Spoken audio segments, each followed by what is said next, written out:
তো দর্শক মন্ডলী এই তো দেখতে পাচ্ছেন মিনিকেট ধান কি দামে বিক্রয় হলো কৃষকের থেকেই শুনুন। খুবই ভালো দামে বিক্রয় হয়েছে আজকে উমরদিঘি বাজারে। আসসালামু আলাইকুম। আসসালামু আলাইকুম। আজকে কত করে বিক্রি করলেন? 1260 টাকা। কি ধান বিক্রি করলেন 1260 টাকা? মিনিকেট ধান। এই তো দর্শক মন্ডলী দেখতে পাচ্ছেন এই আঙ্কেল বিক্রি করলো 1260 টাকা মিনিকেট ধান। কোথা থেকে নিয়ে আসছেন? ভাদাইকান্দি থেকে নিয়ে আসছেন না? ধান এই 1260 টাকা বিক্রি করে কি আসলে লাভবান হতে পারতেছেন? কতটুকু বেচলে বা আশা করতেছিলেন যে 2 টাকা হলে একটু লাভ হইতো?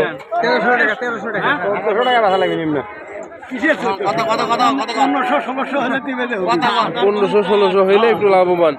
আপনার খরচ ধান কাটা বা এইরকম খরচগুলো বেশি না? আর কত কেজিতে মন নেয় এই ধান উমরদিঘি বাজারে?